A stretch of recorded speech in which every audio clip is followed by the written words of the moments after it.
An old man pretended to be a beggar to find a wife for his son, who refused to marry. But the person he met changed everything. Watch until the end. Subscribe and write in the comments where you're watching this video from. Morning arrived in the house quietly, slipping through the large glass windows that faced the awakening city. The mansion stood on a quiet street lined with trimmed hedges and carefully positioned lights that came on each evening with the same unwavering glow. It was a house that had everything one could desire. High ceilings with carved wood panels, a grand staircase that curled like a promise toward the upper rooms, and rooms filled with fine furniture chosen for their design rather than comfort. The kitchen was stocked with marble counters that reflected the glow of the morning sun, and soft rugs sat on the polished wooden floors, muffling footsteps so thoroughly that the house often felt like a museum. Austin lived here, alone except for the quiet movement of the house staff who arrived before sunrise and left before darkness fell, careful never to disturb him unless necessary.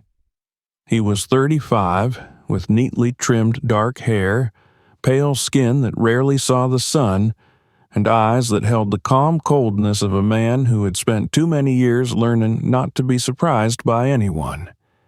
Each morning, he would sit at the edge of his bed, staring at the wall across from him, where the first light of dawn crept over the edge of a painting his mother once loved.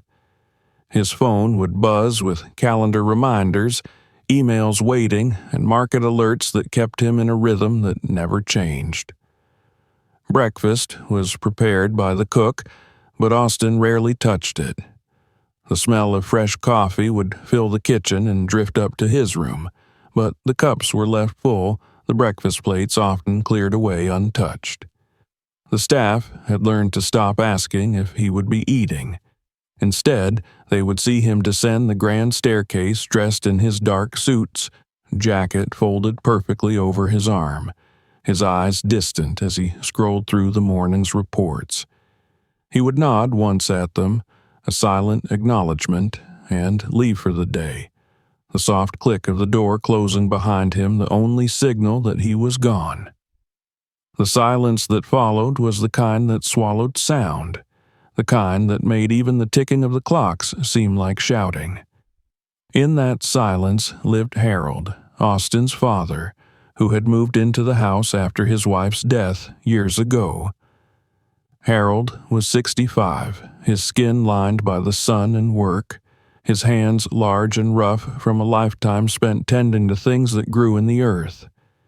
He wore soft sweaters and jeans, clothing that felt like the farm he once worked, the farm where his wife would sing as she baked bread in the mornings, where laughter was common, and where the air smelled of grass and earth instead of polished wood and glass.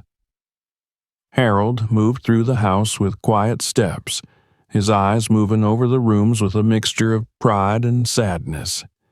This house was everything he had hoped to give his family when he was younger, the kind of home his wife had dreamed of when she was alive, but he knew she would have hated the silence here. She would have filled the halls with the warmth of her laughter and the soft humming of songs she sang while she worked. She would have opened the windows to let the wind carry the scent of the outside in, and would have insisted on having the neighbors over for dinner, filling the rooms with conversation and warmth. Austin, however, was not like her. He was quiet and serious, always working, always focused, never smiling for long. Harold saw the way his son came home at night, exhausted from meetings and calls, dropping his briefcase by the door before heading up the stairs without a word. He saw the way Austin's eyes softened for a brief moment when he looked at the photo of his mother on the mantel, only to harden again as he turned away. There was no one waiting for Austin when he came home, no laughter to greet him, no soft hand to rest on his shoulder, reminding him to breathe. Harold knew that his son was lonely, even if Austin would never admit it. There had been attempts before, Introductions made by friends and family to young women who were kind enough, pretty enough, but none of them had lasted. Austin had smiled politely, taken them to dinner, and then quietly ended the relationships before they could become anything meaningful. He had decided, Harold knew, that women only saw him for the wealth he possessed, that the love they offered was love for the house he owned, the cars he drove, and the money that could buy them vacations and jewelry. Harold saw it in the way Austin would listen to them speak at dinners, nodding and asking questions while his eyes grew colder with each mention of expensive tastes and travel desires. Harold had tried to speak to him, to tell him that not every woman was like that somewhere in the world there was someone who would love him for the man he was and not the money he had. But Austin would only shake his head and smile that small, tired smile, telling his father that it was fine, that he was happy as he was, that marriage was not necessary for a man like him. Harold would watch him walk away, a tall, confident figure in a dark suit, and he would feel a sadness that pressed heavy on his chest, knowing that the house was eating his son alive from the inside. At night, Harold would sit in the living room, in the old armchair he had brought with him from the farm, staring at the fireplace even when there was no fire. He would remember the way his wife's hand felt in his, the warmth of her body as she leaned against him, the way she would smile and say that a house was just a house until love made it a home.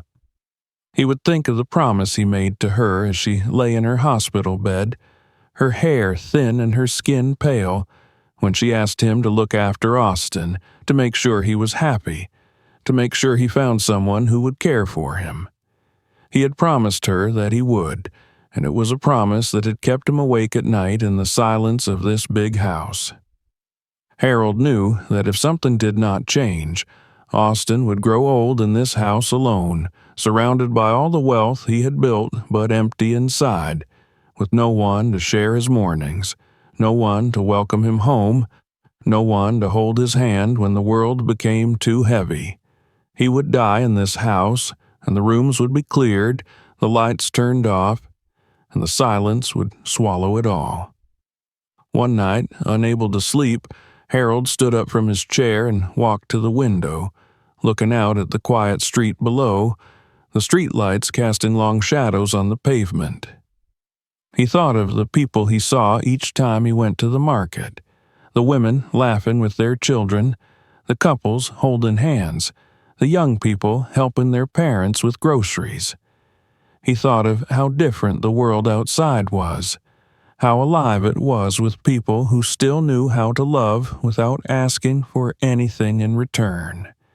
He thought of how love was never about money, but about kindness, respect, and the warmth two people could create together even in the smallest of homes. It was then that Harold made a decision. He would find a woman for Austin, not by searching among the wealthy and the polished, but by looking for someone with a heart, someone who knew what it meant to love without conditions. He would step out of this big, cold house and sit where the world was real, where people walked and worked, where kindness could still be found in the small gestures of strangers.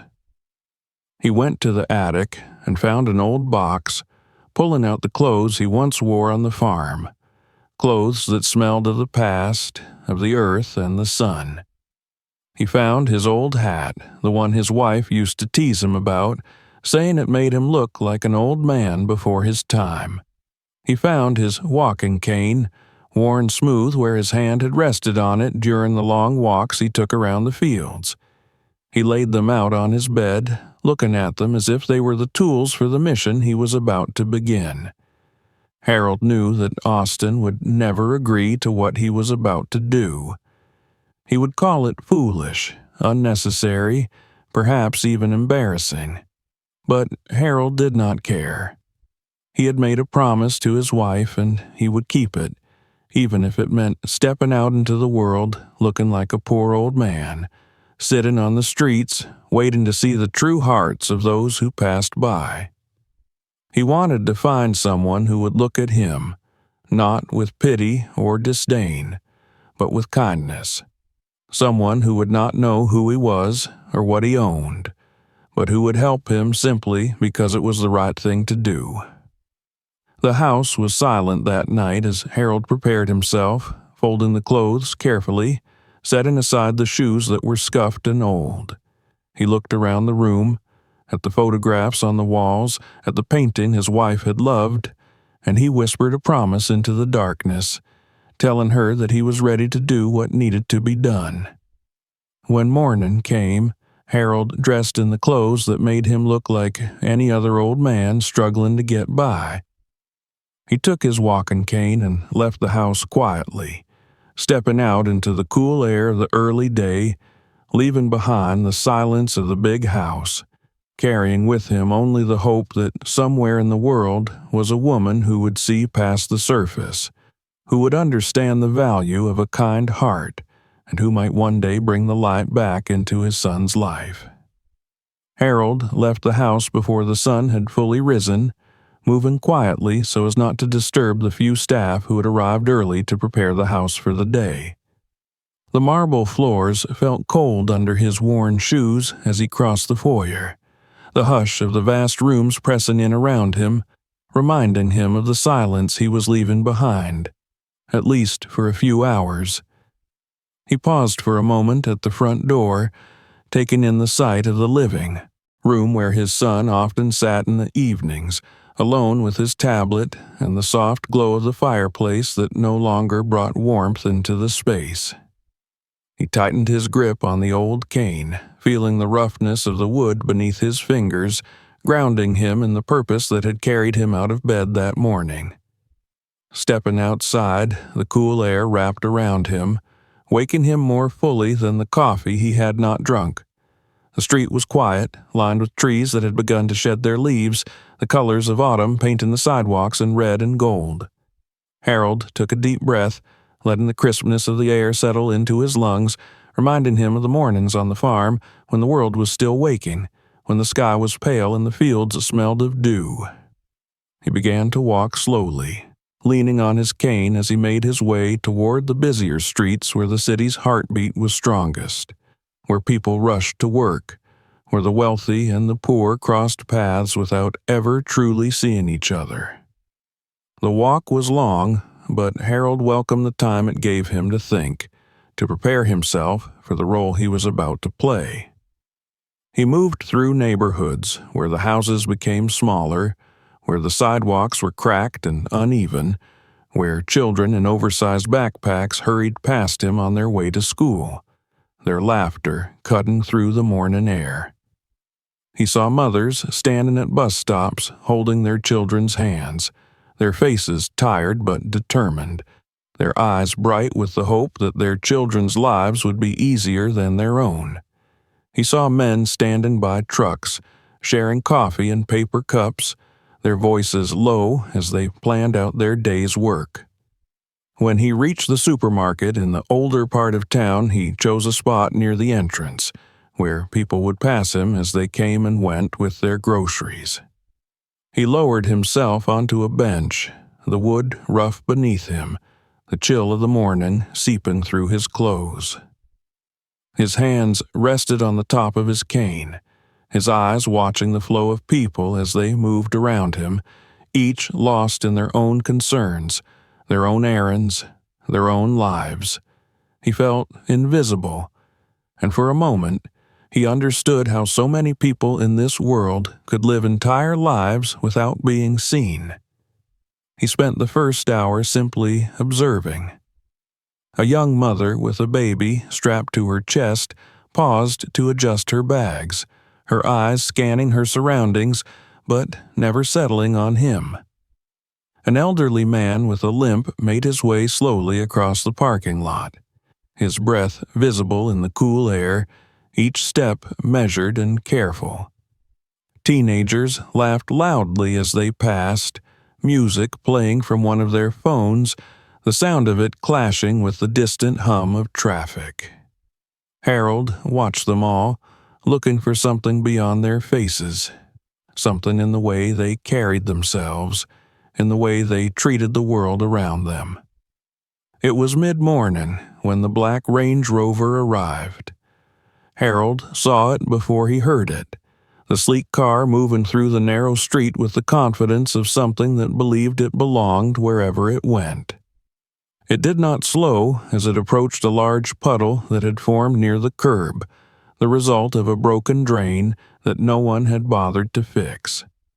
The tires cut through the water, sending a wave of muddy liquid up into the air, and Harold barely had time to turn his head before it hit him, drenching him from his hat to his worn shoes, the coldness of it shocking him into stillness. The car came to a stop just a few feet away, the engine humming softly as if it had done nothing wrong. The tinted window rolled down with the mechanical whir of money, and a woman's voice, sharp and clear, cut through the air. She wore large sunglasses that hid her eyes, her hair perfectly styled, her lips painted in a bold color that matched the confidence in her voice. She looked at Harold as if he were nothing more than the dirt on the bottom of her expensive shoes, and told him that he shouldn't be sitting so close to the road, that this wasn't his village, that people like him should know their place. The window rolled up before Harold could respond, not that he would have, and the car moved forward, slipping back into the flow of traffic with the ease of someone who had never had to think about the consequences of their actions. People around the entrance had stopped to watch, their eyes wide, some with pity, others with the curiosity that comes when someone else's embarrassment becomes public. A woman nearby shook her head, muttering under her breath about the rudeness of the young woman in the car, while another man simply shrugged and moved on, as if it were just another moment in a day filled with such scenes. Harold sat there, water dripping from his hat, his coat heavy with the weight of the muddy water, and felt the cold seep deeper into his bones. He lifted a hand to wipe his face, the dirt smearing across his skin, and for a moment he closed his eyes, letting the noise of the street wash over him. He could feel the stares, could sense the discomfort of those around him, but he remained still, knowing that this was part of what he had come here to see, part of the truth he needed to witness if he was going to find what he was looking for. It was then that he heard a soft voice, a voice that did not carry the sharpness of judgment or the heavy disapproval of pity, but one that was calm, gentle, and kind.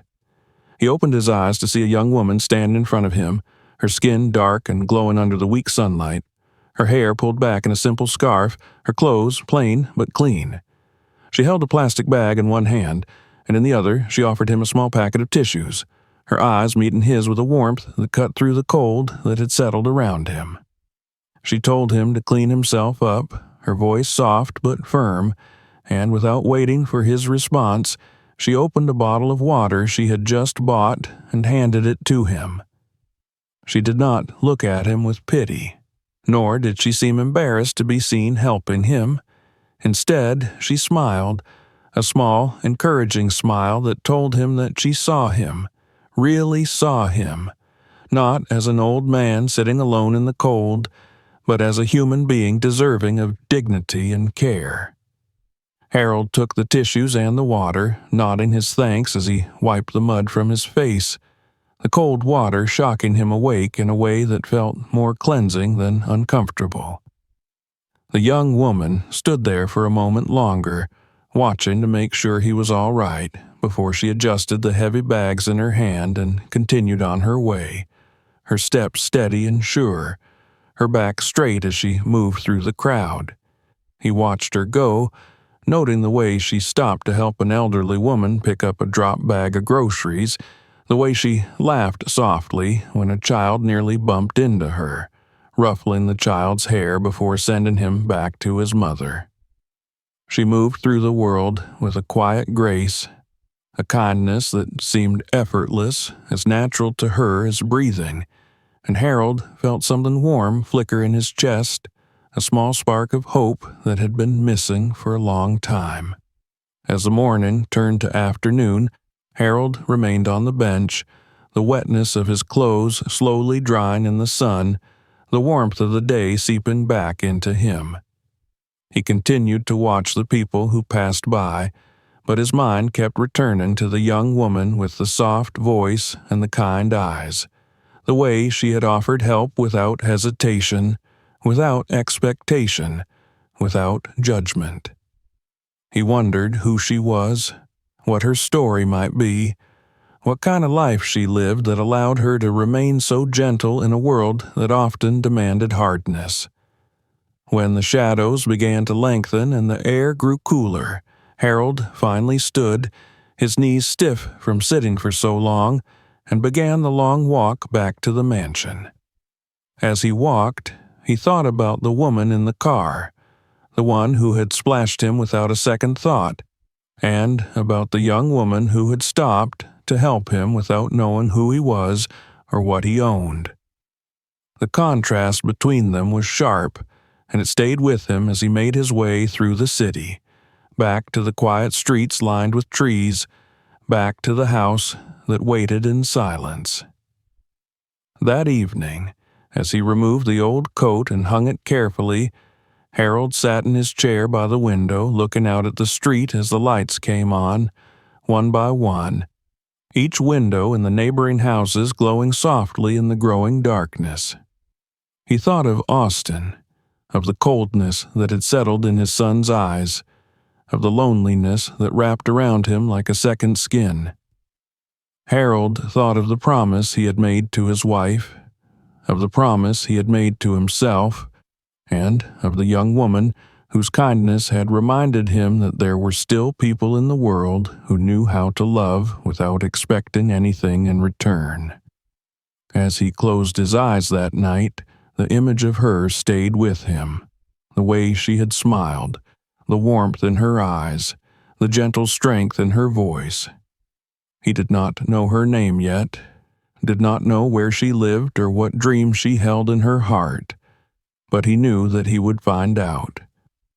Because in that brief moment, in the small act of kindness she had shown, Harold had seen a glimpse of the kind of heart he hoped his son might one day find, the kind of love that could turn a house back into a home. Morning came softly to the edges of the city where buildings no longer stretched towards the clouds and the roads were uneven, patched with stones and memory. In a small room tucked above a tailor's shop, Meyn awoke to the faint hum of distant traffic and the low whistle of the wind slipping through the cracks around the window. She lay still for a moment, her eyes open in the soft gray light, listening to the steady breathing of her younger brother curled beside their mother on the narrow bed across the room. The scent of menthol cream and the faint sharpness of boiled ginger filled the air, a reminder of the street wash over him. He could feel the stares, could sense the discomfort of those around him, but he remained still, knowing that this was part of what he had come here to see, part of the truth he needed to witness if he was going to find what he was looking for. It was then that he heard a soft voice, a voice that did not carry the sharpness of judgment or the heavy disapproval of pity, but one that was calm, gentle, and kind. He opened his eyes to see a young woman stand in front of him, her skin dark and glowing under the weak sunlight, her hair pulled back in a simple scarf, her clothes plain but clean. She held a plastic bag in one hand, and in the other she offered him a small packet of tissues, her eyes meeting his with a warmth that cut through the cold that had settled around him. She told him to clean himself up, her voice soft but firm, and without waiting for his response, she opened a bottle of water she had just bought and handed it to him. She did not look at him with pity, nor did she seem embarrassed to be seen helping him. Instead, she smiled, a small, encouraging smile that told him that she saw him, really saw him, not as an old man sitting alone in the cold, but as a human being deserving of dignity and care. Harold took the tissues and the water, nodding his thanks as he wiped the mud from his face, the cold water shocking him awake in a way that felt more cleansing than uncomfortable. The young woman stood there for a moment longer, watching to make sure he was all right, before she adjusted the heavy bags in her hand and continued on her way, her steps steady and sure, her back straight as she moved through the crowd. He watched her go, noting the way she stopped to help an elderly woman pick up a drop bag of groceries, the way she laughed softly when a child nearly bumped into her, ruffling the child's hair before sending him back to his mother. She moved through the world with a quiet grace, a kindness that seemed effortless, as natural to her as breathing, and Harold felt something warm flicker in his chest, a small spark of hope that had been missing for a long time. As the morning turned to afternoon, Harold remained on the bench, the wetness of his clothes slowly drying in the sun, the warmth of the day seeping back into him. He continued to watch the people who passed by, but his mind kept returning to the young woman with the soft voice and the kind eyes, the way she had offered help without hesitation, without expectation, without judgment. He wondered who she was, what her story might be, what kind of life she lived that allowed her to remain so gentle in a world that often demanded hardness. When the shadows began to lengthen and the air grew cooler, Harold finally stood, his knees stiff from sitting for so long, and began the long walk back to the mansion. As he walked, he thought about the woman in the car, the one who had splashed him without a second thought, and about the young woman who had stopped to help him without knowing who he was or what he owned. The contrast between them was sharp, and it stayed with him as he made his way through the city, back to the quiet streets lined with trees, back to the house that waited in silence. That evening, as he removed the old coat and hung it carefully, Harold sat in his chair by the window looking out at the street as the lights came on, one by one, each window in the neighboring houses glowing softly in the growing darkness. He thought of Austin, of the coldness that had settled in his son's eyes, of the loneliness that wrapped around him like a second skin. Harold thought of the promise he had made to his wife, of the promise he had made to himself, and of the young woman whose kindness had reminded him that there were still people in the world who knew how to love without expecting anything in return. As he closed his eyes that night, the image of her stayed with him, the way she had smiled, the warmth in her eyes, the gentle strength in her voice. He did not know her name yet, did not know where she lived or what dreams she held in her heart, but he knew that he would find out. Because in that brief moment, in the small act of kindness she had shown, Harold had seen a glimpse of the kind of heart he hoped his son might one day find, the kind of love that could turn a house back into a home. Morning came softly to the edges of the city where buildings no longer stretched towards the clouds and the roads were uneven, patched with stones and memory. In a small room tucked above a tailor's shop, Meyn awoke to the faint hum of distant traffic and the low whistle of the wind slipping through the cracks around the window. She lay still for a moment, her eyes open in the soft gray light, listening to the steady breathing of her younger brother curled beside their mother on the narrow bed across the room. The scent of menthol cream and the faint sharpness of boiled ginger filled the air, a reminder of wagging at every passerby. She smiled, imagining her brother's laughter, the way his eyes would light up when she told him she had seen them. It was while she was leaving the market that she saw him again, the old man she had helped the day before, sitting on the same bench near the entrance of the supermarket, his cane resting against his leg, his eyes watching the people as they moved around him. His clothes were still worn, his shoes scuffed, but there was a calmness in the way he sat, a quiet dignity that stood out against the hurried chaos of the street. She hesitated for a moment, then walked over to him, greeting him with the same gentle smile she gave to everyone she met. She asked if he had eaten, if he needed water, and he nodded, thanking her softly, his eyes warm as they met hers. She handed him one of the bananas, telling him it was sweet and would give him energy for the day, and he accepted it with a quiet gratitude that made her heart tighten. She did not stay long, knowing she still had many tasks to complete before the day was done, but she promised to check on him again if she passed by. As she walked away, Meyn felt a sense of peace, a small warmth that came from knowing she had done something kind, something simple but important. She did not have much to give, but what she had she gave freely, believing that kindness was never wasted, that the small moments of care could create ripples in a world that often felt cold and indifferent.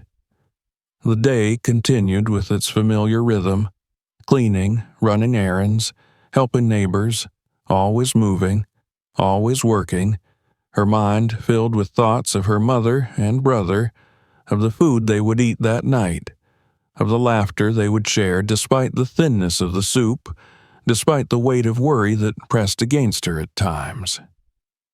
She returned home as the sun dipped below the rooftops, the sky painted in shades of pink and orange, her feet tired but her heart steady. She found her mother dozing in the chair, her brother playing quietly with a small piece of string he had turned into a makeshift toy.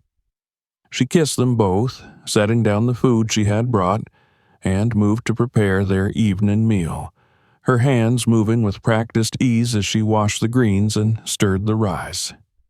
They ate together, the three of them, in the small room that smelled of steam and warmth, their voices soft as they spoke about the day, about the puppies at the market, about the small joys that made the difficulties bearable.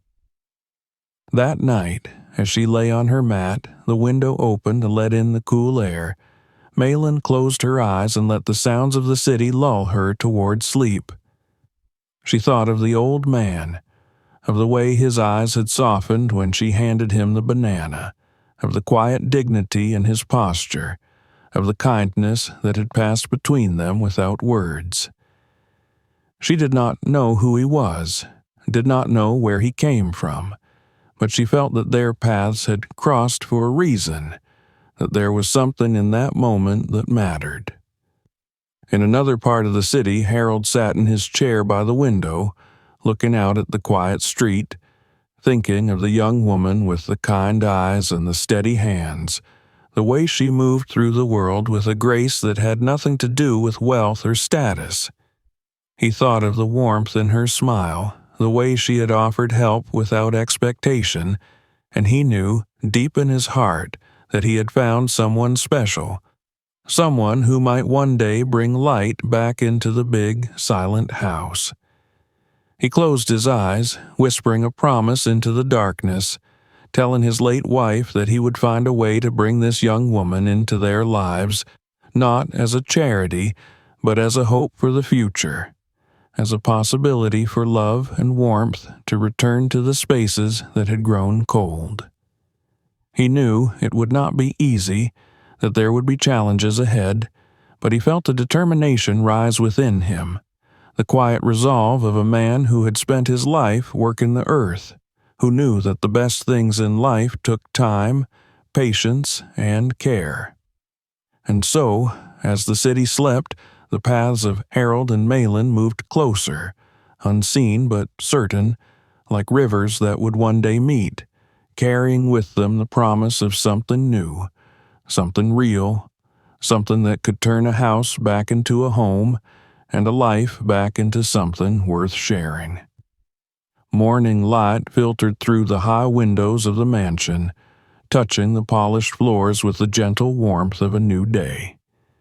The house was quiet as usual, the silence deep and constant, only broken by the soft movements of the house staff as they prepared for the day ahead. The kitchen, filled with the scent of freshly brewed coffee and the faint sweetness of bread warming in the oven, though the table remained empty, waiting for a presence that rarely came. Austin was in his office on the ground floor, his eyes moving over the glowing screen of his tablet, reviewing numbers and reports, his mind focused on the relentless tasks that defined his life. His posture was straight, his suit perfect even within the privacy of his own home, a quiet statement of control that he held over every aspect of his world. Outside his window, the garden was carefully kept, the flowers in their precise beds, the trees trimmed to a perfect shape, each blade of grass seemingly placed with intention, a reflection of the order he demanded around him. In another part of the city, Meyn prepared for her day with the same quiet diligence. She dressed in her clean but simple clothes, tying her scarf over her hair and checking on her mother and brother before she left, ensuring they had what they needed for the morning. She carried her small bag over her shoulder, filled with the cloths she used for cleaning, a small bottle of soap, and a notebook where she kept track of the hours she worked. Each entry a small step toward the medicine her mother needed, toward the school fees her brother's education required. She stepped out into the morning air, her step steady, her heart strong with the quiet determination that had carried her through each day. When Meyn arrived at the gates of the mansion, she paused for a moment, looking up at the house that rose before her, grand and beautiful, its walls high and strong, its windows reflecting the blue of the sky. She felt the weight of its presence, the reminder of the distance between her world and the world inside these gates. But she straightened her shoulders and moved forward, greeting the staff who opened the gate for her with a quiet nod, stepping into the grounds with a calm that came from knowing she was there to work, to do what she did best. Inside the house, Meyn began her tasks with quiet precision. She moved through the rooms, dusting the surfaces, wiping the windows, and sweeping the floors, each motion careful and respectful, leaving each space cleaner, brighter, more alive than it had been before she entered. She hummed softly as she worked, a gentle tune that reminded her of home, of the mornings with her mother's soft singing, of the comfort it brought even in the smallest spaces. The house staff noticed the way she moved, the peace she brought with her, the lightness that seemed to follow her through the rooms, and they found themselves smiling more, speaking more softly, as if her presence asked them to carry themselves with the same quiet dignity. Austin noticed her, too. At first, she was simply another person moving through the edges of his day, a figure in the background of his routines, her presence acknowledged only with a glance as he moved between meetings and calls. But slowly, he began to see the difference she made, the way the rooms felt warmer after she had passed through, the way the flowers in the vases were refreshed, the way the air seemed to carry a hint of something softer, something like the scent of fresh soap and the faintest trace of jasmine from the scarf she wore. He saw the way she greeted the others, the way she listened when they spoke, the way her eyes shone with a quiet kindness that felt out of place in the cold efficiency of his world. One afternoon, Austin returned home earlier than usual, stepping into the house as Meyn was arranging flowers in a vase near the entrance. She paused, looking up as he entered, and for a brief moment their eyes met, a moment that held a stillness, a softness that neither of them expected. She lowered her gaze quickly, returning to her task, her hands steady as she adjusted the stems, ensuring each flower stood with grace. Austin stood for a moment longer, watching the care she gave to something so small, something most would not notice, and then he moved on, the image of her quiet concentration staying with him as he walked to his office. The house, once cold and silent, began to feel different in small ways. The kitchen smelled of fresh herbs and warm bread when Meyn was there. The floors seemed to shine a bit more. The air felt less heavy. The staff found themselves lingering in the rooms where she worked, enjoying the soft hum of her voice. The gentle encouragement she gave when she spoke to them, reminding them of the importance of their work, of the dignity in doing even the smallest tasks with care. The house was still large, still quiet, but in the spaces where Meyn moved, there was a warmth that had not been there before. It was during this time that Clare began to visit more often. She arrived in her sleek car, the sound of the engine announcing her presence before she even stepped out. She was beautiful, her clothes elegant, her hair styled to perfection, her movements confident and assured as she walked through the house, her heels clicking sharply against the floors that Meyn had just cleaned.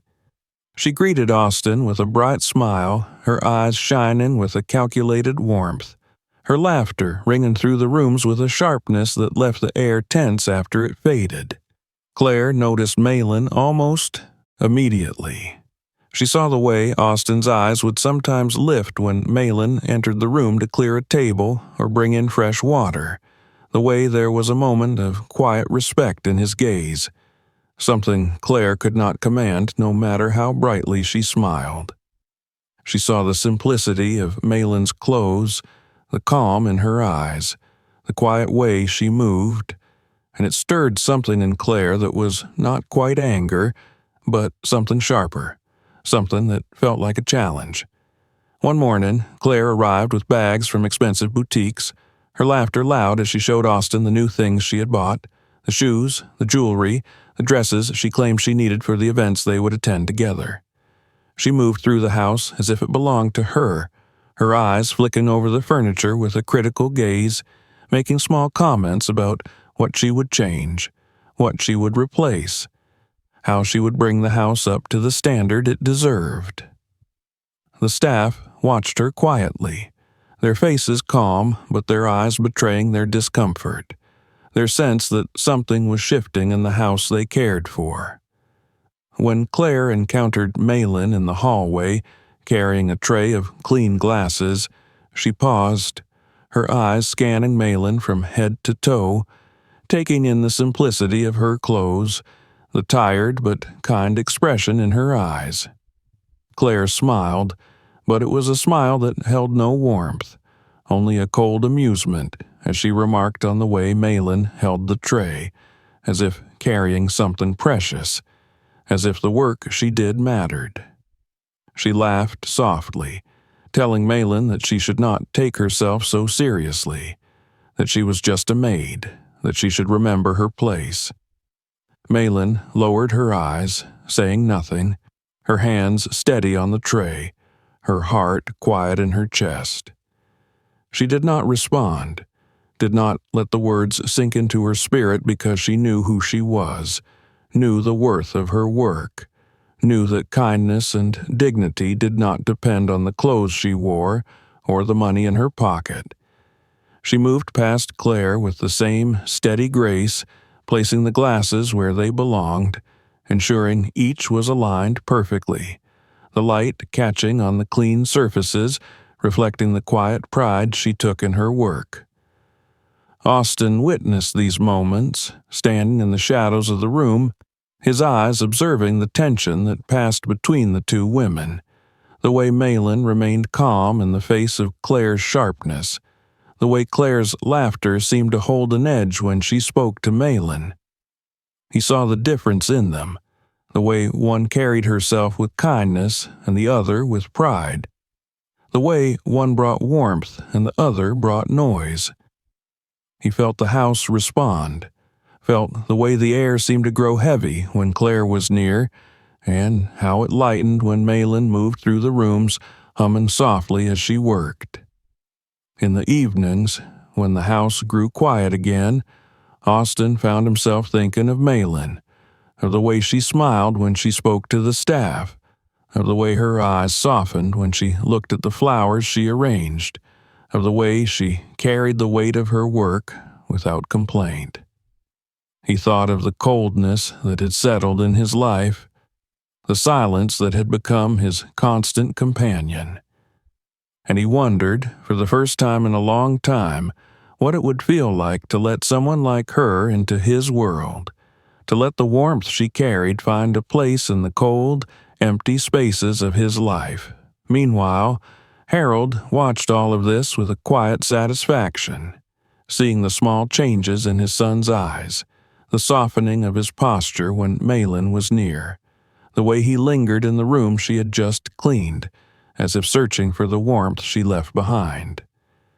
Harold saw the way Clare's presence brought tension, the way her beauty seemed to hide the sharpness in her spirit, the way her laughter felt hollow in the high-ceilinged rooms. He knew that the time would come when the truth would reveal itself, when the difference between the two women would become undeniable, and he prayed that his son would see it clearly, that he would choose the warmth over the cold, the kindness over the pride. As the days passed, the mansion remained a place of quiet contrasts, the cold beauty of its walls holding within them the small warmth that Meyn brought, the tension of Clare's laughter, the silence of Austin's watchful eyes, and the patient hope of Harold's waiting heart. The paths of these lives continued to cross within the grand rooms, each step, each glance, each moment, bringing them closer to the truth that would one day change everything, preparing the house for the storm that was coming, and for the light that might finally follow. The morning began in the mansion, as it always did, with the soft footsteps of the staff moving quietly through the halls, the scent of coffee rising in the air, the light filtering through the tall windows, touching the polished surfaces that reflected the day back into the rooms.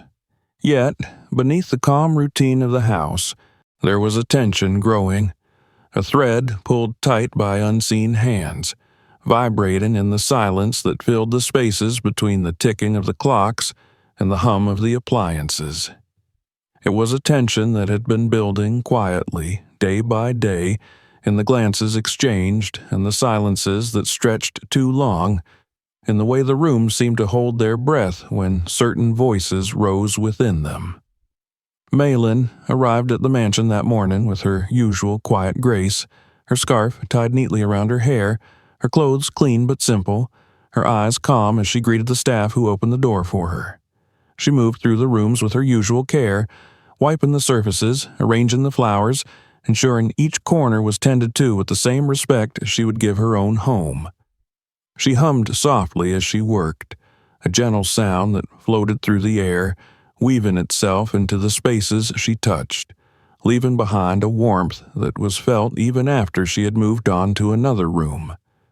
Clare arrived later in the morning, the sound of her car breaking the calm as it pulled up to the front of the house, the engine cutting off sharply before the door opened and she stepped out, her heels striking the ground with a confidence that was almost aggressive. She entered the house with a brightness that seemed to demand attention, her laughter loud, her movements quick and sharp, her eyes scanning the rooms with a gaze that weighed and judged everything she saw. She carried bags from expensive boutiques, her arms adorned with jewelry that caught the light, her perfume trailing behind her in a cloud that filled the air with a scent as strong as her presence. Austin was in his office, reviewing documents, his mind focused on the lines of numbers and the charts that detailed the health of his business. But even in his concentration, he heard the arrival of Clare, the sound of her laughter reaching him through the closed doors, pulling his attention away from the work in front of him. He stood, adjusting his jacket, smoothing the lines of his shirt before stepping out to greet her, his expression calm, his eyes distant as he moved to where she waited. Clare greeted him with a bright smile, her eyes shining as she reached out to touch his arm, speaking quickly about the things she had seen, the things she wanted to change in the house, the plans she had for the parties they could host, the gatherings they could arrange to show the world the beauty of the home they would share. She spoke of colors and furniture, of designs and decorations, her words flowing like a river, carrying with them a vision of a future filled with brightness and sound, a future that demanded attention and applause. As Clare spoke, Meyn entered the room quietly, carrying a tray of tea, her steps soft on the floor, her eyes lowered as she moved to place the tray on the table, ensuring the cups were aligned, the pot placed carefully, the small plate of biscuits arranged with quiet care. She did not speak, did not interrupt, moving with the same calm she always carried, her presence like a soft breeze in a room filled with the storm of Clare's laughter. She turned to leave, her hands folding together in front of her, but before she could step away, Clare's voice rose, sharp and clear, cutting through the space like a blade. Clare called out to Meyn, her tone light but edged with something harder, something that made the air in the room grow tight. She commented on the way Meyn carried herself, the way she moved so carefully, as if she believed the work she did was important, as if she thought herself special for cleaning floors and arranging flowers. She laughed as she spoke, a sound that rang out in the quiet, her eyes glinting with amusement as she told Meyn that she should remember her place, that she was just a maid, that she was nothing in a house like this. The room fell silent for a moment, the words hanging in the air, heavy and sharp. Meyn stood still, her back straight, her eyes lowered, her hands steady as she held them together, her face calm, showing no sign of the sting the words carried. She did not respond, did not allow the words to touch the quiet dignity she held within herself, knowing who she was, knowing the value of her work, knowing that kindness and respect were not measured by the clothes she wore or the money she had. Austin stood watching, his eyes moving from Clare to Meyn, seeing the sharpness in Clare's eyes, the cold satisfaction in her smile, and then the quiet calm in Meyn's posture, the way she remained still, her dignity intact despite the attempt to strip it away with words. He felt a tightness in his chest, a discomfort that grew into something stronger, something like anger, something like the recognition of a truth he had been avoiding. Harold, who had entered the room unnoticed, stood in the corner, his eyes observing the scene with a quiet intensity, his hands resting on the handle of his cane, his face calm but his eyes sharp, taking in every detail, every word, every expression. He saw the way Clare's laughter filled the room with coldness, the way Meyn's silence held a strength that spoke louder than any words could. He saw the way his son watched, the way his eyes changed, the way his posture shifted, and Harold knew that the moment he had been waiting for had arrived. Clare turned back to Austin, smiling brightly, expecting him to laugh with her, to agree with her, to dismiss the moment as nothing, but the look in his eyes stopped her, the coldness there different from the coldness she had seen before, this one harder, sharper, a judgment she had not expected. A silence stretched between them, heavy and uncomfortable, and Clare's smile faltered, her eyes narrowing as she searched his face for a hint of agreement, a sign that she still held the power she believed she had. Harold stepped forward then, his cane tapping softly against the floor, the sound steady and calm as he moved closer, his eyes on Clare, his expression unreadable. He spoke then, his voice quiet but firm, cutting through the tension with a calm that demanded attention. He told Clare that the house she stood in was his, that the man she claimed as her future was his son, that the old man she had once splashed with mud on the street, the man she had called worthless, was standing before her now, seeing her for who she truly was. The color drained from Clare's face, her eyes widening, her mouth opening as if to speak, but no words came. The silence that followed was heavy, pressing down on the room, filling the space where her laughter had once echoed. She stammered, then, trying to explain, trying to say that she did not know, that she did not mean it, that it was a mistake. But the words sounded hollow, empty, without the power they once carried. Harold looked at her, his eyes calm, his voice steady as he told her that kindness was not something given only to those who could return it, that respect was not something reserved for those with wealth or status, that true character was shown in how one treated those who could offer nothing in return. He told her that he had seen her true self, that the house did not need the kind of beauty she brought, that it needed warmth, it needed kindness, it needed the light that came from a heart that knew how to care. Clare turned to Austin, her eyes pleading, her hands reaching out as she tried to explain, to salvage what she believed she was owed. But Austin stood still, his eyes hard, his posture straight, his silence louder than any words could be. He saw her clearly now, the sharpness in her laughter, the coldness in her beauty, the emptiness behind her words. He saw the difference between the noise she brought and the warmth Meyn left behind, and in that moment he made his choice. Clare's face changed then, the pleading turning to anger, her eyes narrowing as she realized the truth, as she saw the end of the future she had planned for herself within these walls. She turned sharply, her movements quick and harsh, grabbing her bags, her jewelry clinking as she moved, her perfume filling the room with a final sharpness before she walked out, the sound of her heels on the floor echoing in the silence she left behind. Meyn stood quietly, her hands still folded, her eyes lowered, her heart steady despite the storm that had passed through the room. She felt the weight of the moment, the finality of it, the shift that had taken place within the walls of the house, and she knew that things would never be the same again. She turned to leave, her steps quiet as she moved toward the door, but Harold's voice stopped her, calling her name softly, asking her to stay, telling her that she was needed here, that the house was better with her in it. Austin watched her, his eyes softer now, the coldness replaced by something warmer, something like gratitude, something like understanding.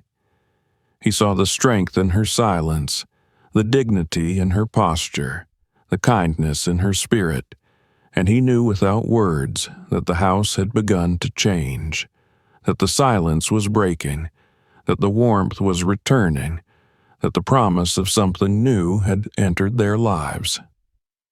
As the day turned to evening, the house settled into a quiet that was different from the silence it had known before. It was a quiet that held within it the promise of change, the soft sound of hope breathing into the rooms, the warmth of kindness beginning to touch the cold corners of the house.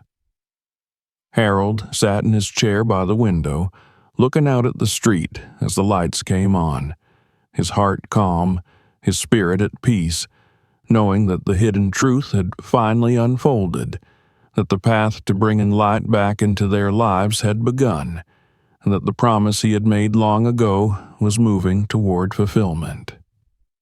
The mansion rested under a blanket of calm that seemed new, a hush that no longer felt cold but rather expectant, as if the walls themselves were holding a breath they did not wish to exhale too quickly. In the days that followed Clare's departure, the house felt changed, each room echoing with a quiet that did not bring loneliness, but rather the promise of something better, taken root in spaces that had long stood empty. The staff moved through the halls with lighter steps. The flowers seemed to bloom brighter in the vases Meyn arranged, and even the air felt easier to breathe.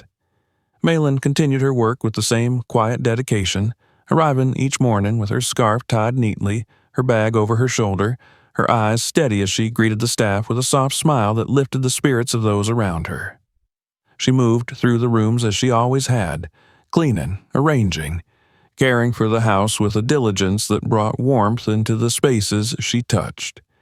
Yet there was something different now, a gentleness that had found a place in the silence, a warmth that stayed in the air long after she had moved on to another room. Austin noticed these changes, though he said nothing. He would pause sometimes as he passed through the halls, his eyes catching the soft glow of sunlight on polished wood, the faint scent of fresh flowers, the quiet hum of a tune Meyn would sing softly as she worked.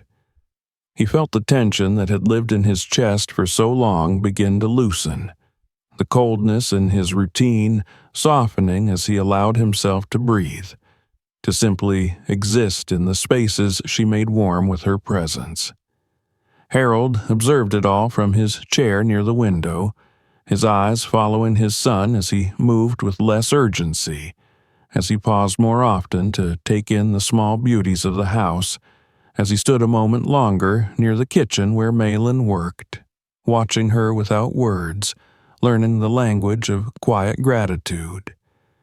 Harold saw the way the house shifted around them, how the silence that had once felt heavy now felt filled with the softness of possibility, and he felt the promise he had made to his wife stirring within him, growing roots in the home he had feared would never hold true warmth again. But outside the walls of the mansion, envy had taken root in a place where warmth could not reach. Clare, in the privacy of her expensive apartment, paced the polished floors with restless steps, her mind swirling with thoughts that bit at her pride and tore at the image she held of herself. She replayed the moments in the mansion over and over, her face flushing with anger each time she remembered the look in Austin's eyes, the calm judgment in Harold's voice, the quiet strength in Meyn's silence. She had left the mansion that day with her head held high, but in the solitude of her apartment the reality of what she had lost settled into her bones like a cold wind that would not leave. She thought of the life she had planned, the future she had envisioned for herself within the walls of that mansion, the parties she would host, the admiration she would command, the power she would wield in a house that had seemed destined to be hers. And she thought of Meyn, the quiet girl with the plain clothes and soft eyes, the girl who had taken everything from her without even trying, who had stood in silence and won a place in a world Clare believed was hers alone. The envy twisted within her, sharp and dark, until it became something that burned, something that demanded action. Late one night, as the city outside her window lay in restless sleep, Clare made a call to a man known to her only by first name, a man who operated in the shadows of the city, who dealt in favors that came at a price, whose silence was bought with money and whose loyalty could be claimed by the highest bidder. She explained what she wanted, her voice calm, each word spoken with a careful coldness that surprised even her. She wanted Austin to pay for rejecting her, for humiliating her, for choosing someone else over her. She wanted to see him lose everything, to see him fall from the height he had reached, to watch the world he had built crumble around him. Her plan was simple in its cruelty. She would have drugs planted in Austin's office, a quiet betrayal that would be discovered by the authorities at the right moment, ruining his reputation, destroying his business, leaving him in disgrace. And for Meyn, she had something darker in mind. She wanted her gone, removed from the world that Clare believed she had stolen from her, the softness of her presence erased, so that Clare would never again have to see the quiet kindness that had undone her.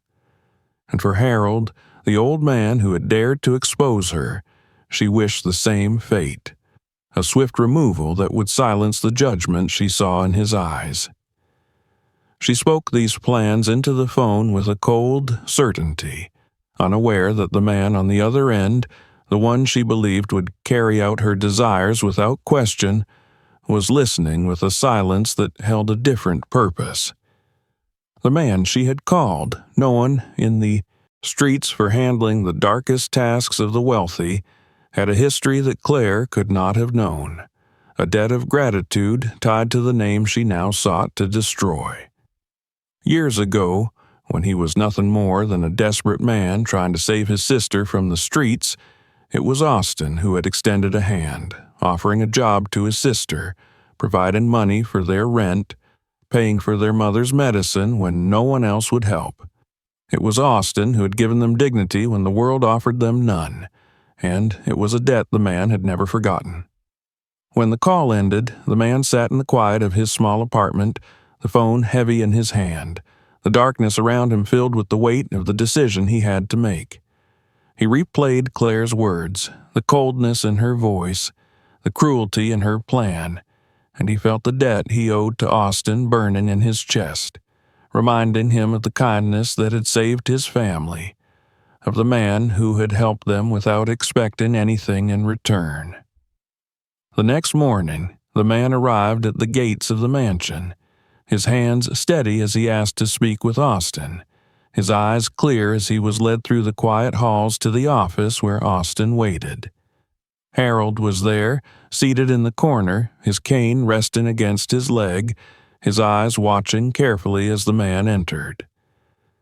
Meyn passed by the open door, pausing for a moment as she glanced inside, her eyes meeting the man's briefly, a question in their calm depths before she moved on, her steps soft against the floor. In the office, the man spoke quietly, his words measured as he explained who he was, reminding Austin of the day he had helped his family, of the kindness he had shown when no one else would.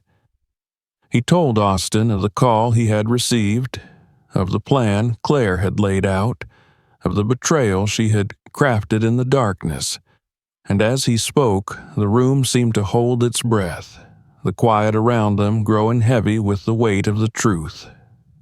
Austin listened, his face calm but his eyes hardening with each word, the betrayal sinking into him like a cold blade, the realization of what could have been, of what was planned against him and those he cared for. Harold listened as well, his eyes closing briefly as he offered a silent prayer of thanks for the man's honesty, for the loyalty that had brought him here instead of carrying out the darkness that had been asked of him. They recorded the details, gathered the evidence, prepared the case with the authorities, and within days the police arrived at Clare's apartment, finding her in the middle of her carefully curated life, surrounded by the expensive beauty she had built around herself, her face twisting in shock as they explained why they were there, as they placed her in handcuffs, as they read her the charges that reflected the darkness she had chosen to embrace.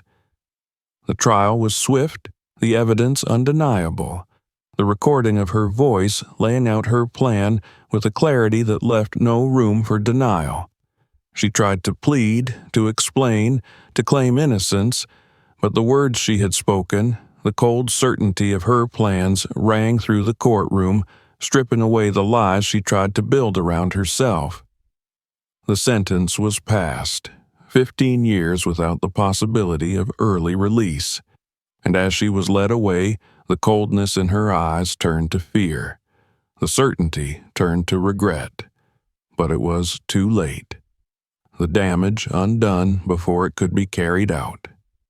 The darkness stopped by the light of a debt repaid. In the mansion, as the news arrived, the house seemed to breathe out, the tension that had once threatened to take root dissolving into the air, leaving behind a quiet that felt clean, a silence that felt safe. Meyn moved through the halls, unaware at first of the danger that had passed so closely to her, her steps light, her heart steady, the warmth she brought to the house remaining untouched by the shadows that had tried to claim it. Austin stood by the window, looking out at the garden, the sunlight catching the leaves as they swayed in the breeze, and for the first time in a long while, he allowed himself to feel the relief, the gratitude, the quiet joy that came from knowing the darkness had been defeated, not by force, but by the loyalty and kindness that had once been offered without expectation of return.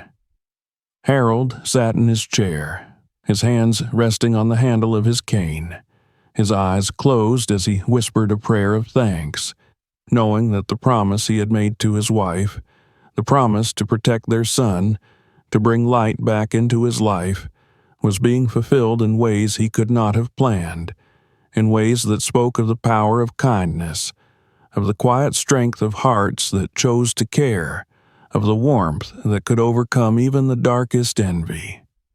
And so the mansion stood, calm and waiting, ready for what would come next, holding within its walls the warmth of a promise kept, the quiet strength of a family protected, and the soft, steady breath of hope that would soon fill its rooms completely. Morning arrived softly, sliding across the polished floors of the mansion, slipping into the corners where the shadows once clung, illuminating the spaces that had held only silence for so long. The air in the house felt different now, lighter, as if it had been cleansed by the trials it had endured, as if it had been prepared for something better, something real. The rooms, once only quiet in a way that suffocated, now held a gentle hush, like a pause before laughter, a breath before the warmth of voices could fill them. Meyn arrived at the mansion as she always did, her steps steady, her scarf tied neatly around her hair, her simple bag slung over her shoulder, carrying with her the calm that had become part of who she was. She moved through the rooms, tending to them with the same care as always, but there was a difference now, an ease in the way she carried herself, a soft glow in her eyes as she arranged the flowers, as she wiped the surfaces, as she opened the windows to let the morning air fill the house with the scent of the gardens outside. The staff greeted her warmly, their smiles genuine, their words softer, grateful for her presence, for the lightness she brought to the house. They noticed the way the flowers seemed to last longer in the vases she arranged, how the air felt cleaner in the room she tended, how the kitchen, once a place of quiet efficiency, now felt like a space where warmth could gather. They watched her, not with the distant acknowledgement they had once offered, but with a respect earned by the quiet dignity she carried, the kindness she offered without expectation, the strength that lived beneath her calm exterior. Austin moved through the house differently now, his steps no longer hurried, his eyes no longer fixed only on the screens he carried with him, but lifted to notice the world around him, the small beauties that had always been there, but had gone unseen. He paused to notice the way the sunlight fell through the windows, casting patterns on the floors that shifted with the breeze, the way the flowers on the tables opened toward the light, the way the scent of warm bread drifted from the kitchen in the mornings. He noticed the way Meyn moved through these spaces, the way her presence seemed to fill them with warmth, with a quiet that was not empty but comforting, a reminder that life could be lived gently, without noise, without rush. Harold watched it all from his chair near the window, his cane resting by his side, his hands folded in his lap, his eyes calm as they followed his son through the rooms, as they rested on Meyn when she passed, as they closed briefly in silent prayers of gratitude. He saw the changes that had taken place in the house, in the people who lived within it, in the way the air felt, in the way the silence had turned from a burden into a blessing. He felt the promise he had made to his wife fulfilled in these small, quiet moments, in the laughter that sometimes now filled the halls, in the soft conversations that took place over shared meals, in the way the house had begun to feel like a home again. One afternoon, as the sun rested warm against the windows, Austin found himself in the kitchen, standing quietly as Meyn prepared tea, her movements calm and practiced, her eyes focused on the task, her hands steady as she worked. He watched her for a moment, seeing the care she took even in the smallest tasks, the respect she gave to each movement, the gentle way she placed the cups on the tray, the small, almost imperceptible smile that touched her lips as she poured the tea. It was a moment so simple, so ordinary, yet it held a weight that filled the room, a promise of peace, of care, of the kind of love that was not loud but true.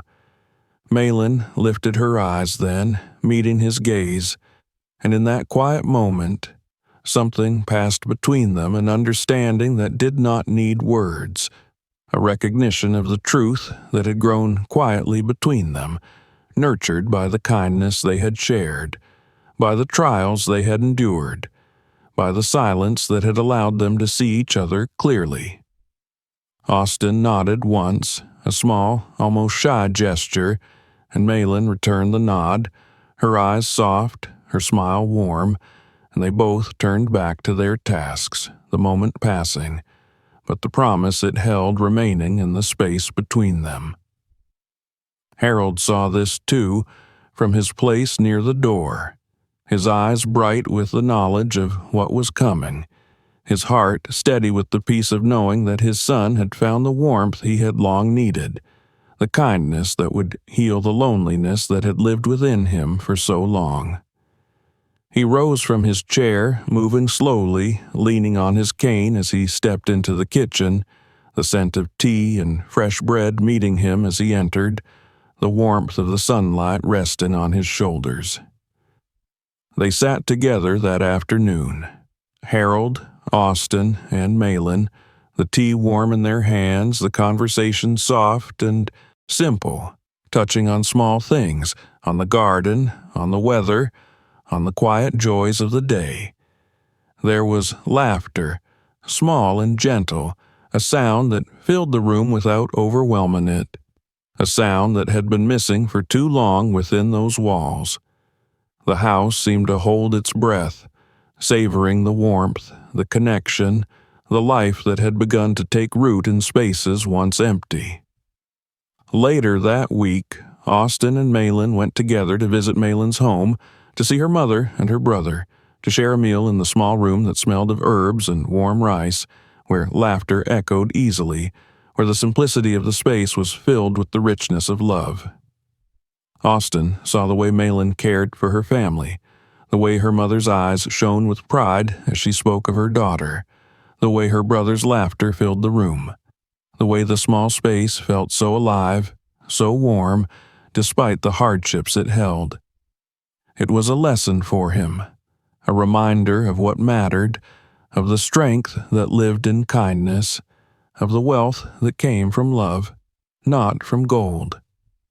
They spoke quietly that evening, Austin and Meyn, sitting together as the stars began to fill the sky, their voices soft, their words careful but honest, sharing dreams, sharing fears, sharing the small hopes they each carried in their hearts.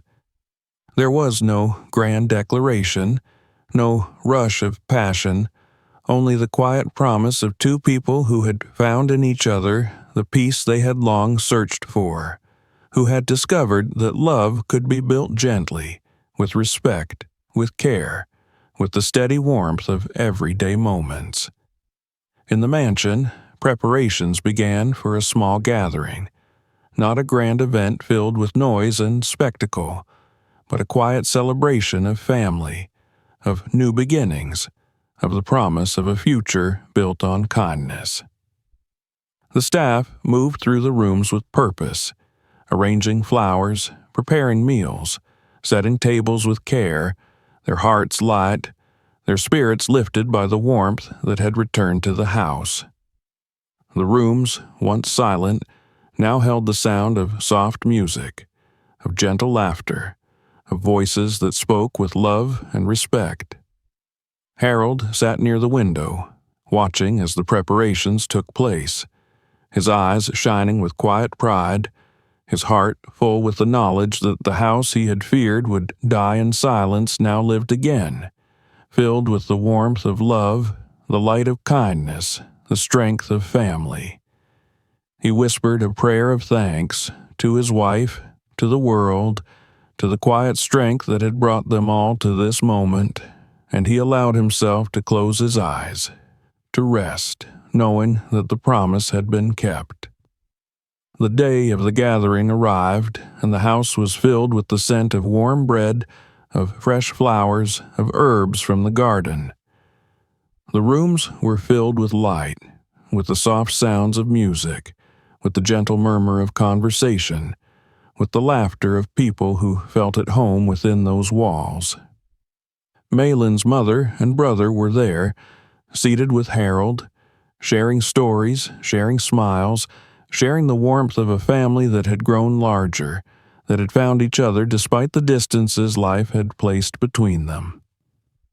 Austin stood beside Meyn, their hands brushing as they moved through the rooms, greeting the guests, sharing small smiles, their eyes meeting often, each glance a reminder of the journey they had taken, of the trials they had overcome, of the quiet love that had grown between them.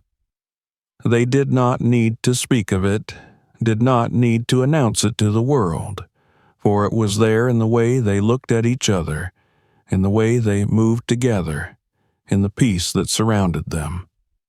As the evening settled into night, the stars bright in the clear sky, the house glowed softly, the warmth of the lights within it spilling out into the gardens, the laughter drifting into the air, the music playing softly, the voices of family and friends blending into a harmony that filled the spaces once silent. Harold sat with Maylin's mother, their conversation quiet, their smiles warm, as they watched their children move through the house, as they saw the promise of a future that would be built on kindness, on respect, on the quiet, steady warmth of true love. And in that moment, the house, once cold and empty, became a home once more, a place where love had settled, where warmth had found a place to grow, where the silence had been replaced by the gentle sounds of life lived fully, where the promise of the past had become the reality of the present, where the future held the light of hope, of family, of love that would endure quietly and forever. If you found this story meaningful, subscribe for more stories like this. Check out our other videos for more. Share this video with someone who needs to hear it today,